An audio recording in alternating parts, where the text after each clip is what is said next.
Revelation of the Daleks is the final story in Doctor Who Season 22.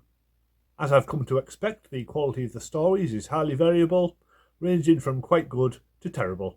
More importantly, the Sixth Doctor is still as unlikable and arrogant as ever, and his relationship with Perry is as tiresome and argumentative as when it started. Thankfully, the Doctor and Perry are barely in this story, so it is quite enjoyable, despite its flaws. The story takes place on the planet Necros, mainly in the funeral home of Tranquil Repose, which also doubles as a cryogenic suspension storage facility. Maybe they have separate floors for dead bodies and not quite dead bodies, it's unclear. We follow various characters who work there. There is Jobel, played by Clive Swift, who is obsequious and fawning to his superiors, but a bully and a tyrant to anyone who works under him. And judging by the infamous Doctor Who magazine interview with the actor, it seems that was what he was like in real life. His deputy, Tassin Baker, has a huge crush on him, but it is totally unrequited. This would be tragic, but she is played by Jenny Thomasin, who is possibly one of the worst actors the show has ever had. Every line she has falls painfully flat, and it's hard to care about the character at all. We also have a DJ, played by Alexi Sale, who broadcasts to the people in suspended animation, even though they should be unconscious. If they're just paralysed but still able to see and hear, then that truly is a fate worse than death. His American accent is intentionally obnoxious and grating. He's meant to be a parody of bad DJs, and is much more likeable when his real personality comes through. Then there are two body snatchers who infiltrate the place and uncover the real power behind it. It's run by Davros, as anyone reading the title might have guessed, but following the big explosion at the end of Resurrection of the Daleks, he's now just a head in a tank. And there's a really gruesome scene with a see-through Dalek with a human head inside it, which is likely to give any kids watching nightmares. Even more characters are introduced on a different planet. It feels like Eric Saywood's version of a Robert Holmes script, as there are so many quirky pairs of characters. Eleanor Bron plays Kara, owner of a factory that sells the byproducts of Tranquil Repose as food, a bit like Silent Green, which is quite disturbing if you think about it, but here it's very much just a background detail. She has a very camp secretary, Vogel, played by Hugh Walters, who is kind of like the Smithers to her Mr. Burns. Kara hires Orsini and Bostock, played by William Gaunt and John Ogman. Orsini is noble assassin, and Bostock is his baldric-like servant. They're another very entertaining pairing, and both are still alive, so there's still time for Big Finish to do a box set exploring their earlier adventures, if they haven't spent all their money getting Christopher Eccleston and Billy Piper back together. I guess I should talk about the Doctor and Perry now. They are completely on their own for the first half of the story, which I don't think has happened before. I could be wrong. Their scenes do look good, shot on film for the last time in the classic series, and the snow and ice on location give it a wintry, Christmassy feel.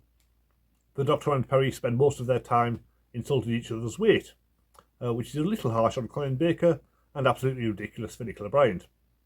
They have an encounter with an old mutant, who John Nathan Turner allegedly wanted to be played by either Laurence Olivier or Sir John Gielgud, depending on what source you look at.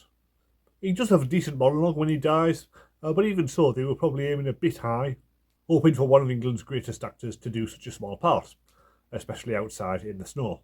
When they finally do get to Tranquil Repose, there is a bizarre cliffhanger with the Doctor being crushed by a statue of himself, which turned out to be just a prank set by Davros, the old scamp.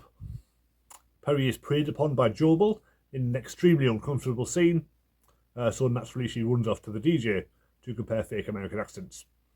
The Doctor is captured by Davros until Orsini shoots him, but it turns out the Davros head was just a fake, and the real one is still in his wheelchair. It's a really weird twist, but I guess it makes sense. I mean, if anyone can clone themselves, it's Davros, or possibly the Bard from the last story. Grey Daleks show up and start battling Davros' white Daleks, which would be a lot more exciting if there were more than a handful of them on either side. They end up taking Davros away, and Orsini blows up the whole facility. So the Doctor might as well not have landed there at all, for all the difference that he made. It's another extremely violent story. Almost all of the characters are killed either by Daleks or each other, and several of them have very protracted death scenes, which are dwelt upon in some detail. But there is also a lot of humour to balance it out, and it works a lot better than the two Doctors, which had a similar clash of tones. The Daleks themselves are very much secondary to Davros once again. At least in their next story they will get the spotlight a bit more, but that's still a few years away. The DVD has about an hour of extra features. There's more on the Blu-ray, but I'll talk about that next week. Revelation Exhumed is a 45-minute making-of documentary. There's no Colin Baker or Nicola Bryant, but Eric Sayward talks about writing the story. Graham Harper talks about directing it. There's contributions from a bunch of cast and crew, and Alexi Sale tells some funny stories. There's also 15 minutes of behind-the-scenes footage. Normally that's pretty dull, but this has lots of action scenes with exploding Daleks, so it's quite exciting. And there's 2 minutes of deleted scenes, which were restored to the extended Blu-ray version.